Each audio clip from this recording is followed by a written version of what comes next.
السلام عليكم. حسام حسن ومراته التانية للمرة التانية. خرجت دان آدم من الحبس الاحتياطي اللي كانت فيه بعد ما لفق لها الكابتن حسام تهمة إنها أجرت من وراه فيلة كينج ماريوت.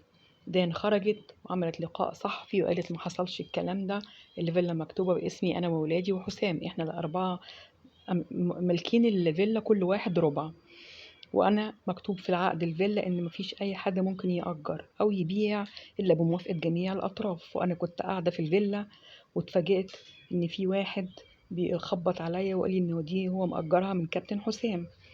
وبعدين كل ما يحصل بيني وبين حسام أي خلاف لازم يبعت لي بلطجية تخرجني من الفيلا، ودي مش أول مرة. كمان آدم بتقول ده أنا اللي طلبت النجدة للمؤجر عشان أثبت حالة، واتفاجئت لما رحت ان انا كمان عليا حبس. ما كانش عندي فكرة عن الموضوع نهائي، لو كان عندي فكرة فاستحالة كنت هطلب النجدة، كنت هتوجه لاسم الشرطة، يعني هجيب لي نفسي الحبس بنفسي. وانا اتفاجئت ان الكابتن حسام عامل فيا محضر وكمان واخد عليا حكم. هو في ازواج يعملوا كده مع بعض؟ دي علاقة سامة جدا، وانا ما كنتش اتصور ان الحياة بينا تبقى بهذا الشكل.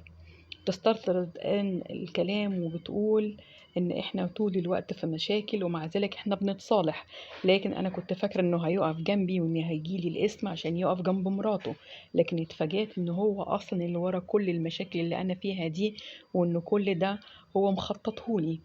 وبتقول إن شاء الله خير، وأنا مش هستمر في الزيجة الفاشلة السامة دي عشان ما أقعدش ولادي في الوسط السام. أنا عاوزة ولادي يكبروا في وسط صحي. شكرا ليكم. معاكم أختكم همسة، فضلا ليس أمرا. لايك وسبسكرايب.